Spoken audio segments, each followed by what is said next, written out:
Κάνει τον ακριβό φθηνό, τον άσχημο ερωτάρι, κάνει και τον ανήμπορο άντρα και παλικάρι. Οπότε ό,τι και να είναι ο ερωτόκητος στην ουσία του, γίνεται τα πάντα λόγω του πόθου. Ας ήμουνα πουλί, να πέταγα την ώρα και να περάσω τα τυχιά, να μπω μέσα στη χώρα, να βρω την πόρτα τσιφλακής, κουρφά να κατακρούσω, την εμιλιά που πεθυμώ και ρέγομαι να ακούσω. Εζώστρα τον εκράζαν το όνομά του. Πρωτόκριτον, έλεγα. Ήτονε τσαρετής πηγή και τσαρχονδιάς η φλέδα. Μα όλα για μένα σφάλαση και πάση να νο κάτω, για με ξαναγεννήθηκε η φύση των πραγμάτων. Ξαναγεννήθηκε η φύση των πραγμάτων.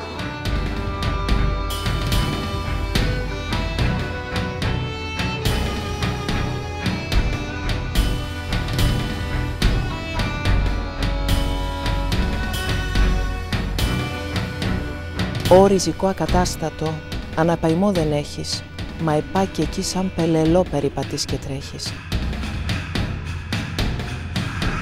Η δική μου δουλειά στο έργο είναι συνήθως να βάζω εμπόδια στον έρωτα της αρετής. Σε κάθε σκηνή με νικάει. Κοίτα δε κάνει ο έρωτας σε μια καρδιά που ορίζει, σαν την νικήσει, μη δε πρεπώ, μη δε καλό γνωρίζει.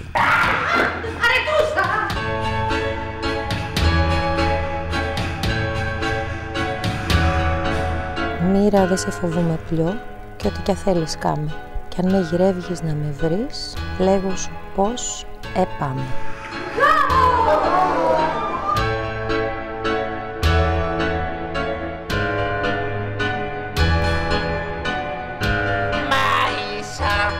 Εκείνος πιο άλλο δεν μιλεί, μα πλήθηκε ο μπρος της και τσεφανίστη άλλης λογής, εγίνη και το φως της.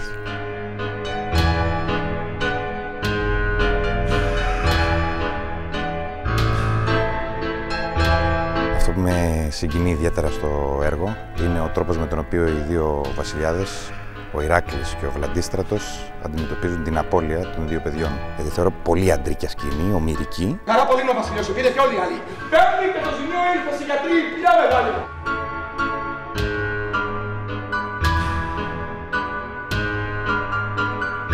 Πεζόσυνο πολύδωρος, μάκα με σαλιοντάρι. Γρικίσατε του έρωτα, θαμάσματα τα κάνει, εις σε θανάτους 100 όσοι αγαπούν τους βάνει.